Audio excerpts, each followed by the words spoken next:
수천 년 전 고대 시대의 이야기지만 우리의 삶과 너무나 닮아 있는 사건이 있죠. 창세기에 나오는 바벨탑 사건입니다. 창조 이후에 죄악이 세상에 가득 차고 그걸로 인해서 하나님께서 우리 노아의 홍수로 이 세상을 심판하셨죠. 그 이후에 노아의 아들 셈, 함, 야벳 그리고 그 자손들이 번성하기 시작했습니다. 온 땅의 언어가 아직 하나일 때고 말이 아직 하나였을 때였습니다. 그들이 이제 동방으로 점점 옮기다가 신할 평지를 만나면서 거기에 거주하면서 사람들이 이렇게 말하기 시작했습니다. 창세기 11장 4절 말씀입니다. 또 말하되 자 성읍과 탑을 건설하여 그 탑 꼭대기를 하늘에 닿게 하여 우리 이름을 내고 온 지면에 흩어짐을 면하자 하였더니, 탑 꼭대기를 하늘에 닿기 위해서 우리 하나님과 같이 되려고 하는 그런 마음을 드러냈던 것이죠. 그러면서 우리 이름을 내자고 하였습니다. 우리를 자랑하고 싶다는 것입니다. 하나님 앞에서 교만한 모습을 드러내고 있습니다. 교만함의 그 결과로 하나님께서는 그들의 언어를 혼잡하게 하셨습니다. 그들을 온 지면에 흩어 버리셨습니다. 그런데 그런 모습이, 이 바벨탑 사건의 모습이 현대에 사는 우리들 안에도 여전히 발견되어지고 있습니다. 내 이름을 내고 싶다, 내 존재를 드러내고 싶다, 이런 마음을 갖고 살아가는 현대인들이 너무나 많습니다. 한 예를 들어보도록 하겠습니다. 스스로를 SNS 중독자라고 하는 청년 이씨가 자신의 삶을 다음과 같이 스스럼 없이 밝히고 있습니다. 하루 시작을 알리는 휴대전화 알림에 눈을 뜨면 곧바로 인스타그램에 접속한다. 마치 시험대에 서듯 자신이 간밤에 올린 스토리를 몇 명이 보았는지, 좋아요를 의미하는 하트를 몇 개나 받았는지 셈한다. 하트 수가 기대에 못 미치면 기분이 상한 채 하루를 시작한다. 이 씨에게 하트 수는 게시물에 대한 단순 선호를 넘어서 인간관계를 확인받는 수단에 가깝다. 이 씨는 또 SNS를 통해 자신의 삶을 중계한다. 그날 입은 옷, 먹은 음식, 출퇴근길, 산책이나 운동시간 등, 특히 얼굴을 맞대고 수다를 떨기 힘든 친구들과는 SNS를 통해 교감한다고 느낀다. 하지만 새로 올린 게시물에 친구들이 별 반응을 보이지 않으면 이내 섭섭해지고 외로운 마음이 든다. 자신과 비교해 더 비싼 옷을 입고 화려한 음식을 먹는 친구의 게시물을 마주하면 공허함이 찾아온다. 모처럼 친구를 만났지만 근황을 얘기하는 것보다는 대형 거울 앞에 서서 함께 찍는 사진에 더 신경이 쏠린다. 하트수에 침체할수록 이 씨는 원본 사진이 절대 성에 차지 않는다. 셀카를 찍을 때 피부톤부터 눈 크기, 턱 길이까지 보정해주는 필터는 기본이고 사후 보정도 필수다. 사진 보정 앱에 접속한 이 씨는 얼굴형을 가림하게 줄이다가 배경화면 속에 식당 간판이 찌그러진 것을 발견한다. 하지만 개념치 않는다. 그의 눈에는 보정 사진이 더 예뻐 보인다. 하지만 좋아요 수가 생각만큼 나오지 않자 바로 게시물을 삭제했다. 모르는 사람과 좋아요와 구독을 주고받다 보면 어느새 인간관계가 무한히 확장되는 기분에 흐뭇할 때도 있다. 며칠 전 팔로워 수 7,000명이 넘는 인플루언서가 자신을 팔로우했다. 설렘이 차올라 인스타그램 다이렉트 메시지 DM으로 인사를 건넸지만 답이 없었다. 괘씸한 마음에 즉시 팔로우를 끊었다. 밤 12시 잠들기 전 공허함을 채우기 위해 이 씨는 온라인 세상으로 더 깊숙이 들어간다. 30분만 보고 잠에 들리라는 결심과 달리 이 씨는 정보의 홍수 속에서 파도를 탔다. 인생 맛집 추천, 뷰티 가성비템, 주식 부동산 꿀팁까지 수많은 정보가 쏟아진다. 어느새 시계는 새벽 2시를 넘어섰다. 다음날 아침 이 씨는 찌부둥한 몸을 일으켜 세운다. 다시 손을 뻗어 휴대전화를 찾는다. 이미 엄지손가락은 인스타그램 아이콘 위로 향하고 있다. 지금 이런 이야기는 비단 이 청년 이 씨만의 이야기는 아닐 것입니다. 방금 전에 읽어줬더니 청소년들이 막 웃으면서 난리가 났던데요. 네, 요즘 청소년들의 문화가 지금 이렇게 변하고 있다는 것을 잘 알려주고 있습니다. SNS에서 더 많은 좋아요를 얻기 위해서 멋진 사진을 올리기도 합니다. 팔로워 숫자 또 조회수가 곧 나의 가치라고 느끼고 있습니다. 남들이 나를 어떻게 보는가가 내 자존심을 결정짓는다고 합니다. 이것이 바로 현대판 바벨탑의 모습이라고 할 수 있습니다.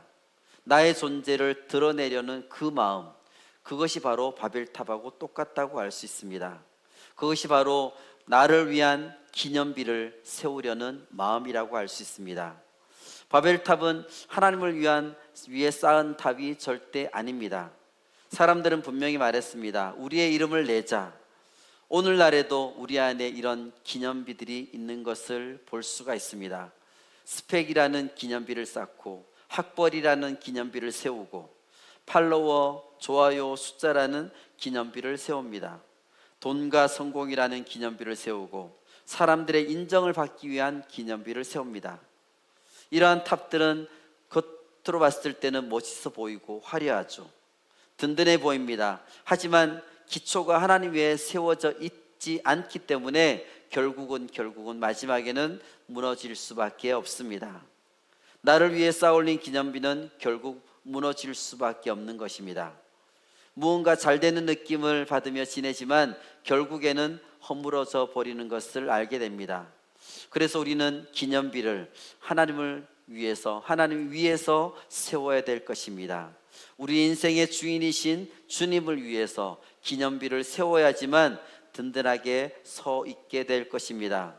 오늘 말씀을 통해서 자기를 위한 기념비를 허물고 하나님을 위한 기념비를 세우는 축복이 우리 모든 베델 가족들 가운데 있기를 예수님의 이름으로 축복합니다. 그러면 자기를 위한 기념비를 우리가 허물어야 되는데 그렇게 하기 위해서는 어떻게 해야 될까요? 첫 번째, 주님과의 첫사랑을 우리는 잊지 말아야 될 것입니다. 이스라엘의 첫 번째 왕인 사울 왕을 살펴보면 하나님이 사람을 사용하실 때에 가장 중요한 기준이 무엇인가를 알 수가 있습니다.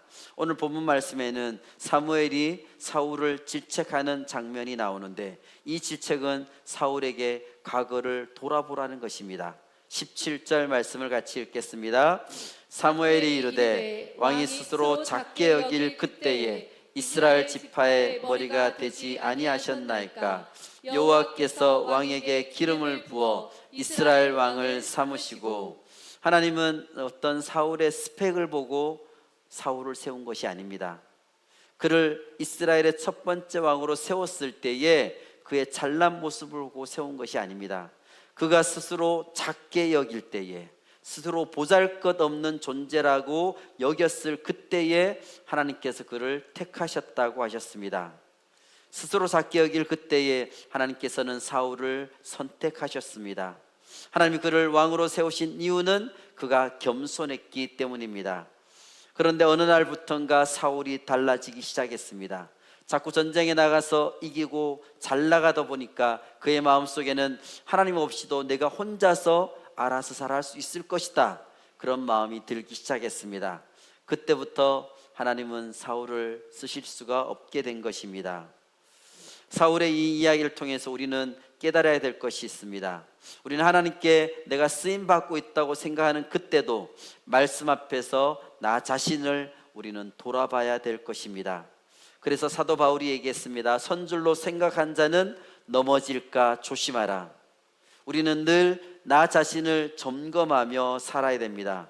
그리고 하나님이 나를 쓰시기 시작했을 때에 겸손함이, 하나님이 나를 제일 처음에 쓰기 시작했을 때 내 안에 있었던 그런 겸손한 마음이 내 안에 살아있는지 남아있는지를 점검해야 될 것입니다. 사무엘이 사울을 처음 만나 기름을 부을 때 사울은 참으로 괜찮은 사람이었습니다.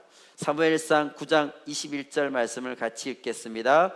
사울이 대답하여 이르되 나는 이스라엘 지파의 가장 작은 지파 베냐민 사람이 아니나이까. 또 나의 가족은 베냐민 지파 모든 가족 중에 가장 미약하지 아니하니까. 당신이 어찌하여 내게 이같이 말씀하시나이까 하니. 우리는 살아갈 때 자신감, 능력 굉장히 중요하죠. 그러나 신기하게도 하나님은 우리를 쓰실 때에 우리의 자신감, 능력 이런 것을 보는 것이 아닙니다. 우리가 철저하게 하나님 앞에서 내가 보잘것없는 존재입니다. 내 지파는 가장 작은 지파입니다. 우리 가정은 가장 미약합니다. 이렇게 얘기할 때에 하나님께서는 우리를 사용하십니다. 그런 의미에서 이 당시에 사울은 상당히 훌륭했다고 할 수 있죠.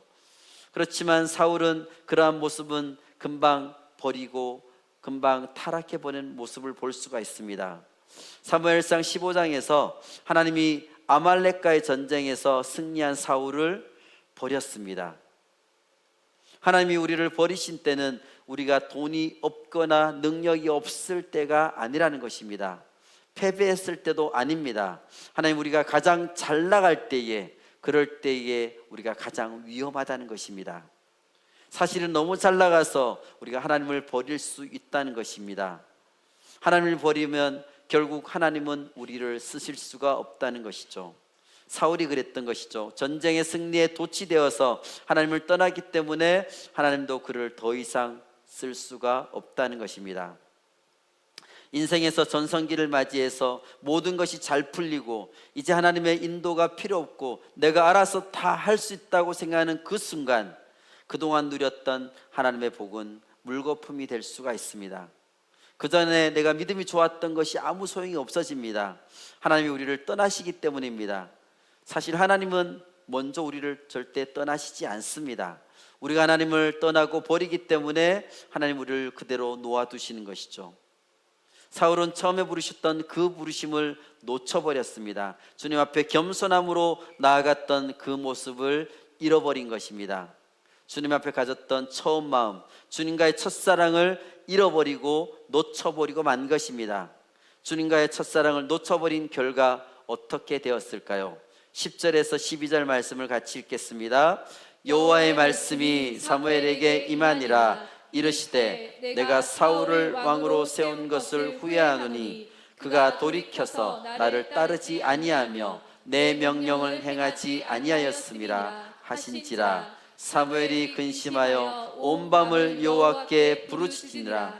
사무엘이 사울을 만나려고 아침에 일찍이 일어났더니 어떤 사람이 사무엘에게 말하여 이르되 사울이 갈멜에 이르러 자기를 위하여 기념비를 세우고 발길을 돌려 길갈로 내려갔다 하는지라. 하나님이 얼마나 마음이 아프셨을까요? 하나님의 마음을 알게 된 이 사무엘은 하나님을 떠난 사울을 보면서 가슴 아파했습니다. 밤새 부르짖어 기도했습니다. 사울을 다시 한번 돌아봐 주십시오. 한 번만 기회를 주십시오. 이렇게 기도했을 것입니다. 왜 이렇게 사울이 끝까지 예배하는 사람이 되지 못하고 하나님이 사울을 왕 삼으신 것을 후회하게 되었을까요? 12절에 열쇠가 있습니다. 자기를 위하여 기념비를 세우고, 사울은 자기를 위해서 기념비를 세웠습니다. 하나님께 영광 돌리는 기념비가 아니라 사울 자신을 위한 기념비를 그가 세운 것입니다. 사울 스스로 자기를 위한 기념비를 세웠기 때문에 하나님께서는 그를 세운 것을 후회하셨습니다. 성경 속에는 두 종류의 기념비가 있습니다. 하나는 하나님의 역사를 기억하는 기념비입니다. 여호수아서를 보면 이스라엘 백성이 가나안 땅에 들어가기 위해서 요단강 앞에 섰습니다. 홍해가 갈라지는 것처럼 요단강이 기적적으로 갈라진 것을 그들은 체험했습니다. 그때 여호수아는 12지파와 함께 제사장들과 함께 강 속에서 12개의 돌을 치하여서 기념비를 세우게 됩니다. 그들은 그때 이렇게 생각하게 됩니다. 오늘 일어난 이 사건은 하나님께서 우리에게 행하신 일이다. 후세에 우리의 자손들에게 이 돌들이 무엇이냐고 물으면 하나님께서 우리를 위해서 이렇게 기적을 행하셨다. 하나님의 일을 기념하고 기억해야 된다. 이렇게 그들은 생각하였습니다. 여호수아 4장 20절에서 24절까지 말씀 같이 읽겠습니다. 여호수아가 요단에게 가져온 그 12돌을 길갈에 세우고 이스라엘 자손들에게 말하여 이르되 후일에 너희의 자손들이 그들의 아버지에게 묻기를 이 돌들은 무슨 뜻이니까 하거든 너희는 너희의 자손들에게 알게 하여 이르기를 이스라엘이 마른 땅을 밟고 이 요단을 건넜음이라. 너희의 하나님 여호와께서 요단물을 너희 앞에서 마르게 하사 너희를 건너게 하신 것이 너희의 하나님 여호와께서 우리 앞에 홍해를 말리시고 우리를 건너게 하심과 같았나니 이는 땅의 모든 백성에게 여호와의 손이 강하신 것을 알게 하며 너희가 너희의 하나님 여호와를 항상 경외하게 하려 하심이라 하라. 아멘. 처음에는 우리가 하나님을 잘 섬기다가 뭔가 일이 잘 되고 그러다 보니까 우리의 처음의 마음을 잃어버릴 때가 많습니다.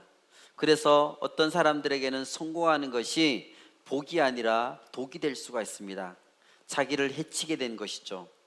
하나님의 은혜를 우리가 체험하고 열심히 믿음 생활을 하다가 좀 잘 나가니까 그 하나님 주시는 영광을 가리고 자기의 마음대로 하려고 하는 모습들이 우리 안에 있을 때가 있습니다. 처음 사울이 왕이 됐을 때도 하나님 보시기에 너무나 아름다운 왕이었습니다. 하나님은 이 사울을 통해서 이스라엘 민족을 구원하기를 원하셨습니다. 그는 왕이 되고 나서 실제로 승승장구하면서 열심히 승리하면서 했습니다. 그 승리는 하나님 주신 승리였죠. 그런데 어느 날 사울은 지금껏 이루어온 이 업적이 하나님이 아니라 나의 것이라고 생각하기 시작했습니다. 아말렉과 전쟁에서 그는 자신을 이기게 하신 하나님의 흔적을 지워버렸습니다. 나의 업적을 기리는 자신을 위한 기념비를 세워야겠다고 해서 그것을 세운 것입니다. 이때부터 사울에게 문제가 생긴 것입니다. 삶에서 하나님의 흔적이 사라지고 하나님과 멀어지게 되면서 더 이상 하나님의 능력이 그의 삶에서 나타나지 않게 되었습니다. 이것은 정말로 두려운 일이죠. 하나님의 역사하신 일, 하나님의 그 흔적이 삶에 나타나지 않는 사람은 하나님은 그를 더 이상 쓸 수가 없습니다. 예수님께서도 이렇게 말씀하셨습니다. 누가복음 9장 23절, 24절 말씀 우리 청소년들이 큰 목소리로 한번 읽어주시기 바랍니다. 시작. 또 우리에게 이르시되 아무든지 나를 따라오려거든 자기를 부인하고 날마다 제 십자가를 지고 나를 따를 것이니라. 누구든지 제 목숨을 구원하고자 하면 잃을 것이요 누구든지 나를 위하여 제 목숨을 잃으면 구원하리라. 아멘, 아멘. 당시 수많은 사람들이 예수님을 따라다녔죠. 오병이어 기적 때만 해도 남자만 5천 명이기 때문에 여자들하고 아이들까지 하면 수만 명이 따라다녔습니다. 그러나 그들 모두가 주님의 제자가 되지는 않았습니다. 자기를 부인하고 매일 자기 십자가를 지지 않으면 제자가 될 수 없다고 말씀하셨습니다.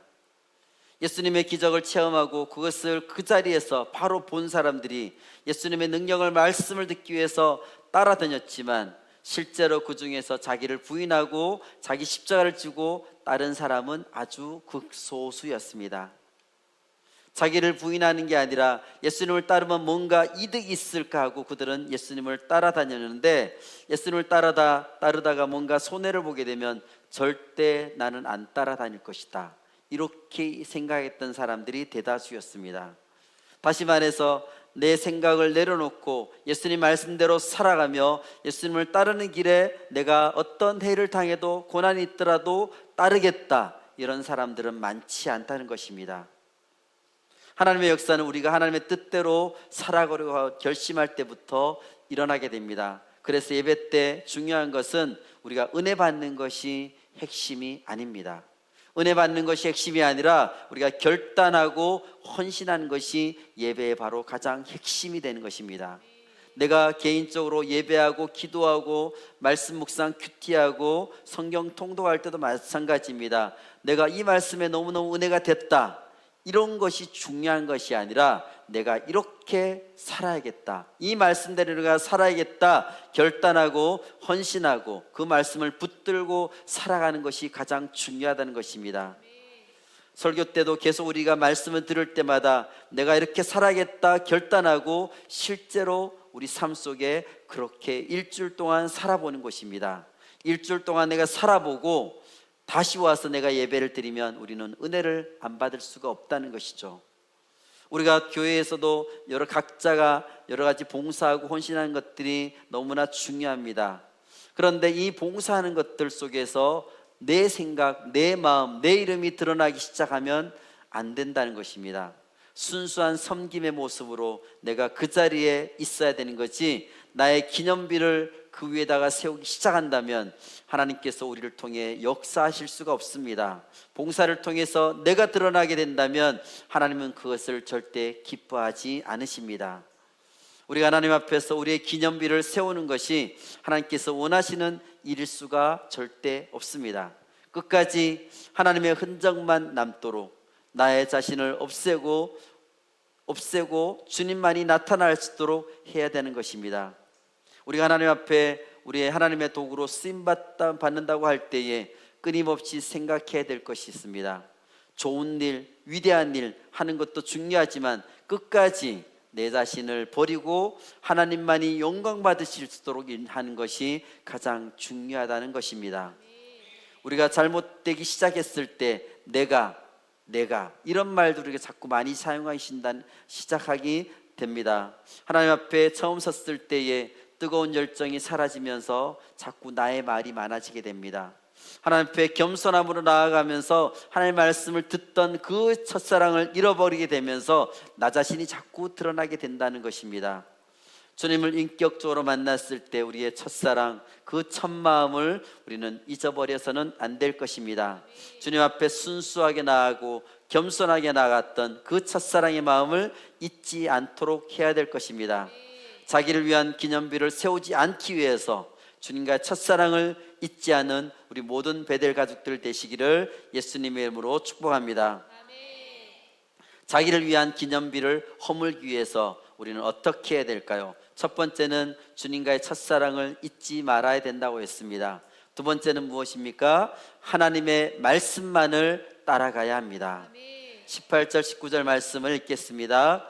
또 여호와께서 왕을 길로 보내시며 이르시기를 가서 죄인 아말렉 사람을 진멸하되 다 없어지기까지 치라 하셨거늘 어찌하여 왕이 여호와의 목소리를 청종하지 아니하고 탈취하게만 급하여 여호와께서 악하게 여기시는 일을 행하였나이까? 사울은 말씀을 청종하지 않았기 때문에, 제대로 듣지 않았기 때문에 불순종하였습니다. 하나님은 아말렉에 쳐서 남기지 말고 모두 다 진멸하라고, 아말렉 족속을 다 멸하라고 했습니다. 소떼, 양떼, 낙타나귀 가리지 말고, 사람도 가리지 말고 아말렉에 속한 모든 것은 다 죽이라고 하나님께서 말씀하셨습니다. 그런데 사울은 그 말씀을 고지곳대로 듣지 않았습니다. 자기가 듣고 싶은 것만 골라서 들었습니다. 자기가 원하는 쪽으로만 멋대로 해석을 했습니다. 그리고 난 다음에 사울은 나는 여호와의 명령대로 다 하였습니다, 이렇게 말하였습니다. 하나님의 말씀을 대충 듣고 대충 순종하고 나서 다 순종했다고 착각하고 있습니다. 하나님의 말씀을 듣고 싶은 것만 골라 들으면 자기가 하고 싶은 것만 순종하고 다 순종했다고 생각하는 그런 지경에 이르게 된 것입니다. 우리가 하나님의 말씀을 귀 기울여 듣지 않는다면 내가 원하는 대로 해석하고 내가 유리한 대로 행하고 순종하고 있는 것으로 우리는 그렇게 우리를 자랑할 수가 있다는 것입니다. 우리도 계속해서 하나님의 말씀을 들을 기회들이 계속해서 많이 있는데 그 중에서 우리가 듣고 싶은 것만 골라서 듣고 그것만 행하여서는 제대로 된 순종을 할 수가 없습니다. 하나님의 말씀을 온전히 듣고 우리는 그대로 순종해야 될 것입니다. 그런 사울에게 23절 나중에 말씀 보면 하나님의 말씀에 그가 거역하였고 하나님의 말씀 앞에서 완고했다, 이런 표현을 쓰고 있습니다. 거역, 완고, 하나님 앞에서 우리가 들으면 절대 안 될 말입니다. 거역이라는 말은 반역했다는 거죠. 반항했다는 것입니다. 왕이 다스리는 그 당시 왕정시대에서 가장 무서운 죄가 반역죄죠. 하나님 앞에 반역했다는 것입니다. 왕에게서 반역한 자는 그 당시에 절대 살아남을 수가 없었습니다. 그리고 완고했다, 하나님 앞에서 자기 고집을 끝까지 부렸다는 것이죠. 교만했다는 것입니다. 교만은 우상 섬김하고 똑같다고 얘기했습니다. 하나님을 거역하는 것, 완고하는 것, 하나님이 얼마나 미워하시는지를 알 수가 있습니다. 하나님이 사울에게 원하신 것은 하나님의 목소리를 그대로 순종하는 것이었습니다. 그런데 그는 전리품을 탈취하는 데 급급하고 탐욕스럽게 그것에 달려들었습니다. 왕의 자리도 사랑했던 그였지만, 왕의 자리도 제일 처음에는 그가 거절했던 그였지만, 이제 왕이 되고 나서 전리품에 욕심을 부렸습니다. 힘이 없을 때는 그가 겸손했지만 그 안에 권력이 생기자 그는 교만해지기 시작했습니다. 그렇다면 사울에게 왜 이런 마음이 찾아왔을까요? 20절, 21절 말씀 같이 읽겠습니다. 사울이 사무엘에게 이르되 나는 실로 여호와의 목소리를 청종하여 여호와께서 보내신 길로 가서 아말렉 왕 아각을 끌어왔고 아말렉 사람들을 진멸하였으나 다만 백성이 그 마땅히 멸할 것 중에서 가장 좋은 것으로 길갈에서 당신의 하나님 여호와께 제사하려고 양과 소를 끌어왔나이다 하는지라. 아멘. 자, 이 말씀 속에서 우리 청소년들한테 제가 퀴즈를 하나 내도록 할게요. 이 말씀을 잘 보십시오. 이 말씀에서 자신을 위한 기념비를 지금 사울이 세우고 있습니다. 자신을 위한 기념비를 세운 사울이 이 말씀을 떠나 있기 때문에 자기를 위한 기념비를 세운 사람의 특징, 말씀에서 어떤 특징이 나타날 거예요? 하나님의 말씀을 떠나 있는 사울의 그 사람의 특징은 이 말씀 속에서 말하는 것에서 분명히 나와 있습니다. 어떤 표현에서 여러분들이 사울이 지금 자기를 위한 기념비를 세우고 있다, 이렇게 여러분들이 볼 수 있을까요? 말씀을 잘 뚫어져라 잘 보십시오. 어떤 부분일까요? 아시는 분?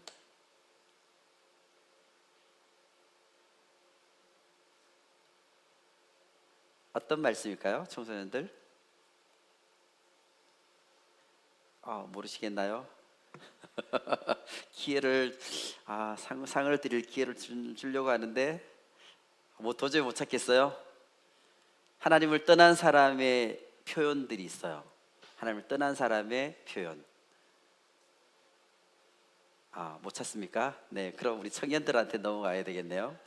네, 아쉽습니다. 청년들 중에 이 말씀 속에서 자기의 기념비를 세운 사람의, 하나님을 떠난 사람의 특징이 뭐가 있을까요? 말의 표현에서 보면 알 수가 있는데, 네, 우리 소연 리더님, 우리 마이크 좀 갖다 주십시오.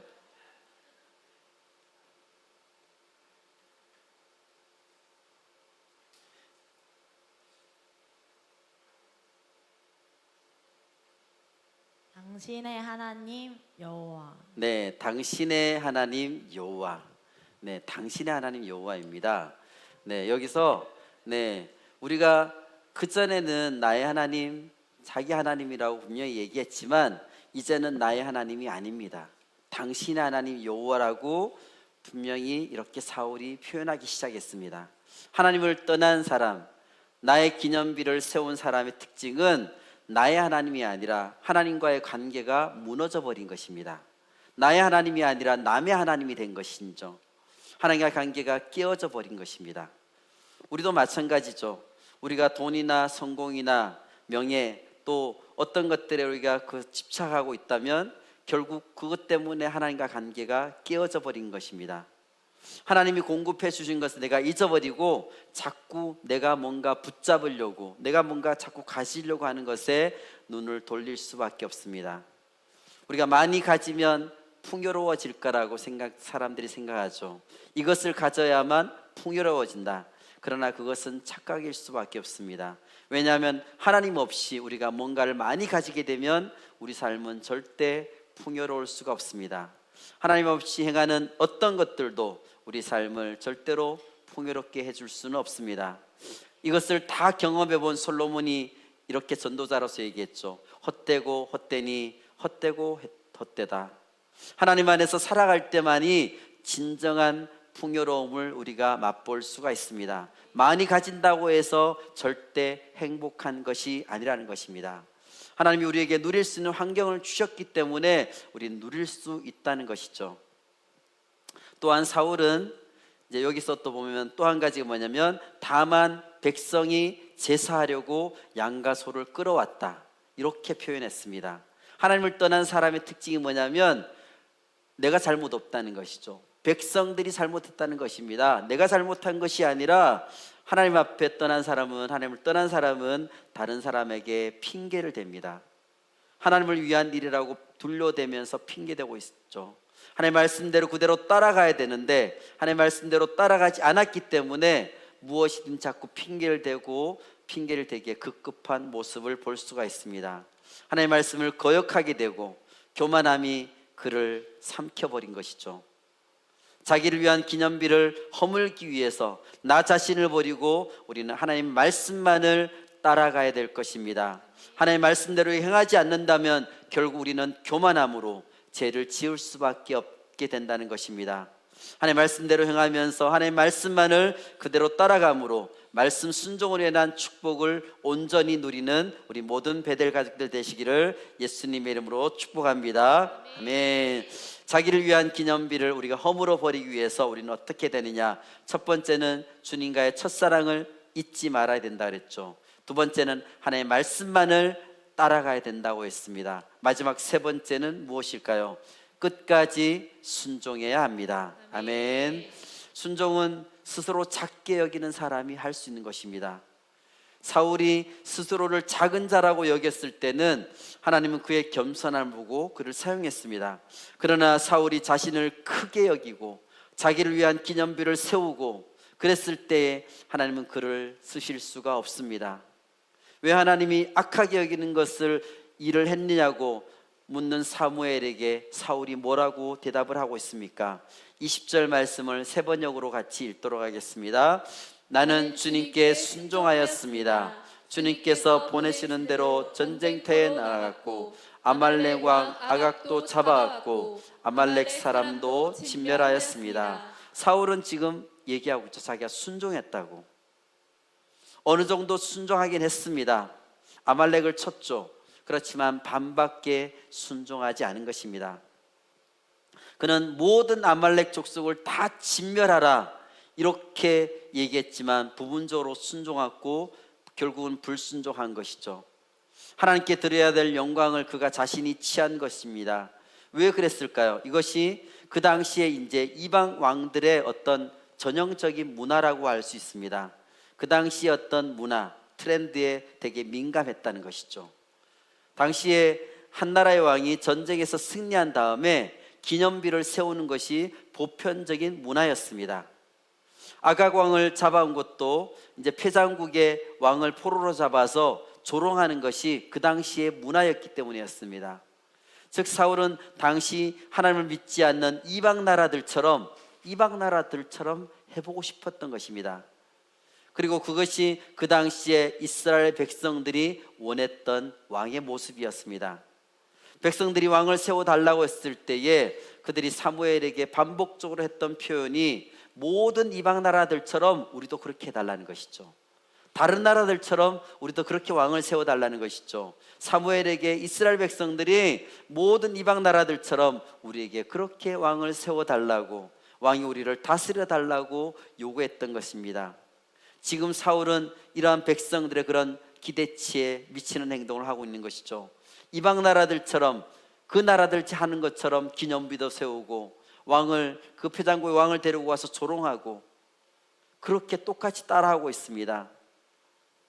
우리들한테도 지금 하나님께서 말씀하고 계십니다. 너희도 이방 나라들처럼 되기를 원하느냐?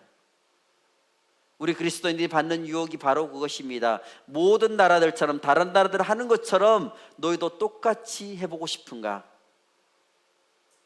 자녀를 교육시키는 데 있어서 세상의 기준에서는 이렇게 가르쳐야 되는데, 세상 사람들은 다 이렇게 하는데 너는 하나님의 말씀 따라 자녀를 교육할 수 있겠느냐? 그렇게 한다면 어떻게 세상 속에서 승리할 수 있겠느냐? 기업을 운영하는데 정직과 성실로 하는 게 아니라 편법과 관행을 따라서 해야 된다는 그런 유혹에 휩쓸릴 수가 있습니다. 경쟁에서 이기고 승진하려고 하면 믿음 생활은 어느 정도 포기하고 회사에 투자해야지만 승진할 수 있다고 그렇게 우리를 유혹하고 있습니다. 이방 나라들처럼 너희도 그렇게 해야지만 성공할 수 있다, 이렇게 우리를 계속해서 유혹하고 있다는 것이죠. 사울의 이러한 행동은 세상 사람들과 구별됨 없이 살아가는 우리 그리스도인들의 모습을 나타내고 있습니다. 사울은 모든 이방 나라들처럼 되고 싶은 그 유혹에 넘어갔고 그래서 불순종하게 된 것입니다. 그것은 하나님이 원하시는 것이 아니었던 것이죠. 또한 우리가 순종을 잘 못하는 경우는 하나님의 말씀이 내 마음에 들지 않을 때도 우리가 순종을 잘 하지 않습니다. 우리가 보통 예배를 통해 은혜 받았다고 할 때는 말씀이 내 마음에 들었다는 것이죠. 내 생각하고 말씀이 달랐을 때에, 또 부담스러운 말씀이 우리 안에 왔을 때는 은혜 받았다고 표현하지 않습니다. 말씀대로 사는 것이 내 마음에 쏙 들기만 하면 순종하지 못할 것이 없겠죠. 그런데 말씀은 절대 그렇지 않습니다. 사울은 하나님 말씀대로 진멸하긴 했지만 좋아 보이는 것들은 그대로 남겨뒀습니다. 그리고는 이렇게 말하였습니다. 21절 말씀 같이 읽겠습니다. 다만 백성이 그 마땅히 멸할 것 중에서 가장 좋은 곳으로 길갈에서 당신의 하나님 여호와께 제사하려고 양과 소를 끌어왔나이다 하는지라. 당신의 하나님 여호와께 제사하려고, 여기도 당신의 하나님이라고 얘기하고 있습니다. 그러니까 자기는 지금 하나님을 위해서 했다고 변명하고 있죠. 그러나 하나님은 사울의 그런 마음을 보셨습니다. 그 행위를 기뻐하지 않으셨습니다. 불순종했기 때문입니다. 우리도 마찬가지입니다. 이거 하나님이 좋아하실 거야, 이렇게 하면 하나님 기뻐하실 거야. 그럴 때 막상 하나님이 기뻐하지 않으신다면 어떻게 할까요? 하나님은 우리에게 이렇게 말씀하고 있습니다. 너의 마음을 들여다봐라. 너의 진심이 무엇이냐? 정말 이게 하나님을 위한다고 너가 하는 것이냐? 아니면 네가 좋아서 하는 것이냐? 하나님이 기뻐하실 거야 하면서 우리가 열심히 봉사할 때도 있는데 우리가 잘 생각해 봐야 된다는 것이죠. 내가 좋아서 하는 것이 아닌지, 내가 사람들한테 뭔가 드러내고 싶어서 하는 것이 아닌지, 아니면 하나님이 진정으로 나에게 원하시는 것이 이것인지. 하나님은 지금 우리의 마음 중심을 꿰뚫어 보시고 이렇게 말씀하실 것 같습니다. 나는 네가 좋아하는 것을, 너는 네가 좋아하는 것을 하고 있구나. 너는 네가 원하는 만큼만 딱 그 정도까지만 하지. 또 네 마음에 드는 만큼만 하지. 네 마음에 드는 만큼만 예배에 참여하지. 네 하고 싶은 대로만 하고 있지. 이렇게 하나님은 우리를 보시면서 안타까워하고 있습니다. 이 시대에 우리가 살아가는 우리들이 문제가 무엇이냐? 바로 내가 하고 싶은 대로만 한다는 것이죠. 예배하고 기도하고 성경 읽고 다 합니다. 그런데 내가 원하는 만큼만 한다는 것이죠. 예배도 딱 요것만 드려야지. 봉사도 내가 요것만 해야지. 말씀도 내가 요것만 읽어야지. 이렇게 내가 하고 싶으면 하고 내가 하기 싫으면 하지 않는 것, 이것이 우리의 문제라는 것입니다. 하나님은 우리의 마음 중심을 보십니다. 겉으로 얼마나 화려한가, 겉으로 난 그 모습을 보는 것이 아니라 우리의 마음의 중심을 보신다는 것입니다. 이것을 잘 아는데도 불구하고 우리는 계속해서 그대로 하지 않으려고 하는 것이죠. 하나님 우리에게 지금 물으십니다. 너의 삶의 왕은 누가 왕이냐? 너의 삶에서 누가 너의 왕의 자리를 차지하고 있느냐? 지금도 우리에게 묻고 계십니다. 22절 23절 세 번역으로 같이 읽도록 하겠습니다. 주님께서 어느 것을 더 좋아하시겠습니까? 주님의 말씀에 순종하는 것이겠습니까? 아니면 번제나 화목제를 드리는 것이겠습니까? 잘 들으십시오. 순종이 제사보다 낫고 말씀을 따르는 것이 순양의 기름보다 낫습니다. 거역하는 것은 점을 치는 죄와 고집을 부리는 것은 우상을 섬기는 죄와 같습니다. 임금이 이 주님의 말씀을 버리셨기 때문에 주님께서도 임금님을 버려 왕이 되지 못하게 하셨습니다. 이것을 신약에서는 어떻게 표현하냐면 행함이 없는 믿음은 죽은 것이라고 얘기하고 있습니다. 하나님이 아브라함에게 아들을 약속하신 다음에 25년 만에 아들을 주셨습니다. 그런데 25년 만에 얻은 그 아들을 번제로 죽여서 바치라고 하고 있습니다. 놀랍게도 아브라함은 그대로 순종했습니다. 그것이 바로 순종이라는 것이죠. 내 생각, 내가 원하는 대로, 내 생각에 맞는 대로, 이치에 맞는 대로 하는 것이 아니라 내가 이해되지 않더라도, 내가 수긍이 안 되더라도 따르는 것, 그것이 바로 제대로 된 순종이라는 것입니다. 우리가 아무리 하나님을 위해서 봉사한다고 해도 하나님 말씀을 듣지 않고 내가 원하는 대로 하면 그것은 순종이 아닙니다. 세상에서 우리 그리스도인으로 살아간다고 아무리 말해도 하나님의 말씀을, 음성을 듣지 않고 살면 하나님 우리를 사용하실 수가 없습니다. 우리는 내가 원하는 대로가 아니라 하나님의 음성을 들으려고 그대로 순종하도록 노력해야 될 것입니다. 그리고 끝까지 그 말씀대로 순종하기 위해서 애써야 될 것입니다. 믿음은 어떤 위대한 일이 아닙니다. 하나님의 말씀을 끝까지 듣고 그대로 행하는 것, 그것이 바로 진정한 믿음이라고 할 수 있습니다. 우리 모두 그러한 믿음의 사람들이 되기를 원합니다. 순종하되 끝까지 순종하는 그런 믿음의 사람으로서 하나님께 쓰임받는 베델 가족들이 되시기를 예수님의 이름으로 축복합니다. 말씀을 맺겠습니다. 자기를 위한 기념비를 허물기 위해서 우리는 어떻게 해야 될까요? 우리가 계속해서 교만의 시작을 보면 자기를 위한 기념비를 계속해서 우리는 세우려고 하고 있습니다. 그렇지만 그것을 우리는 주님 앞에서 허물어 버려야 됩니다. 그렇게 하기 위해서 우리는 어떻게 해야 될까요? 첫 번째는 주님과의 첫사랑을 잊지 말아야 된다는 것이죠.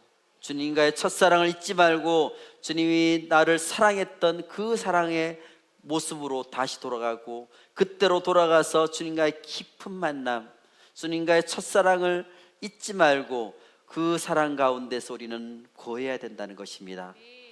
나를 위한 기념비를 허물기 위해서 두 번째는 하나님의 말씀만을 따라가야 됩니다.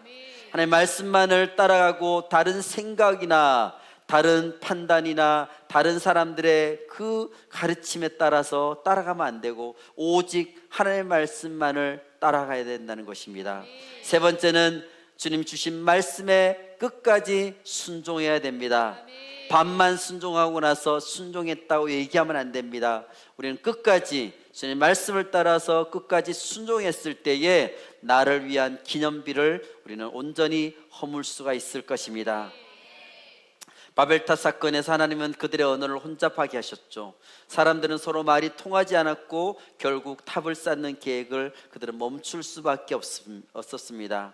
하나님 왜 이렇게 하셨을까요?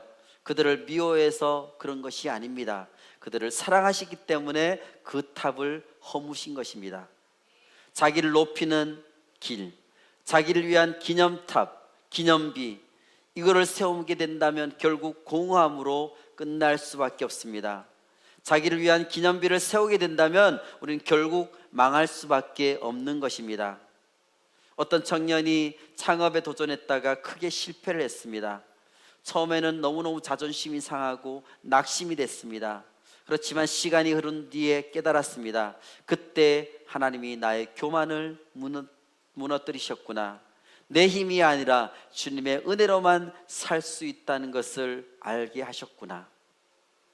하나님은 우리가 끝내 망하지 않도록 우리의 잘못된 기념비를 허무십니다. 그 무너짐 속에, 허무심 속에 하나님의 은혜가 있습니다. 자기를 위한 기념비를 허물어야지만 하나님께서 역사하실 수가 있습니다. 나를 위한 기념비가 허물어지는 것이 주님의 은혜임을 잊지 말아야 될 것입니다. 그러면 우리는 기념비를 허물고 무엇을 세워야 될까요? 하나님을 위한 기념비를 세워야 될 것입니다. 하나님을 위한 제단을 쌓아야 됩니다.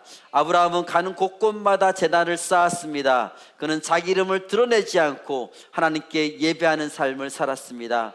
그런 모습을 보시면서 하나님께서 너무나 기뻐하셨고 그를 믿음의 조상으로 아브라함을 만들어 주셨습니다. 우리 삶에도 이런 제단이 필요합니다.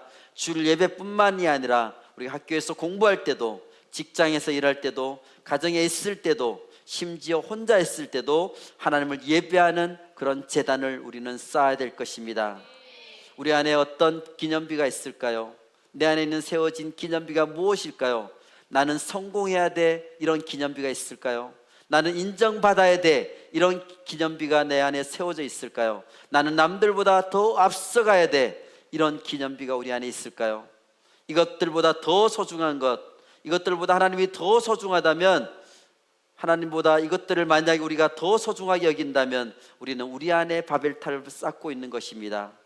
우리는 하나님 앞에서 나를 위한, 자기를 위한 그 기념비를 허물도록 해야 될 것입니다. 그리고 하나님을 위한 기념비를 세워가야 될 것입니다. 예배와 순종과 헌신을 통해서 하나님만이 드러나고 하나님만을 높이는 기념비를 세우도록 해야 될 것입니다. 자기를 위한 기념비를 허물 때에 진짜 영원한 예수 그리스도의 이름이 우리 안에 세워지게 될 것입니다. 우리의 일생에 내 이름을 남기는 그런 인생으로 사는 것이 아니라 예수 그리스도의 이름을 남기는, 예수 그리스도를 드러내는 그런 인생이 되어지기를 축복합니다. 세상은 자기 이름을 남기려고 합니다. 세상에서는 자기 이름을 남기는 것이 축복이라고 합니다. 그렇지만 우리는 오직 예수 그리스도의만을 전하고 예수 그리스도의만을 높이며 예수 그리스도의만을 남길 수 있도록 해야 될 것입니다. 그래서 나를 위한 기념비를 허물고 하나님을 위한 기념비를 세우는 우리 모든 베델 가족들이 되시기를 예수님의 이름으로 축복합니다.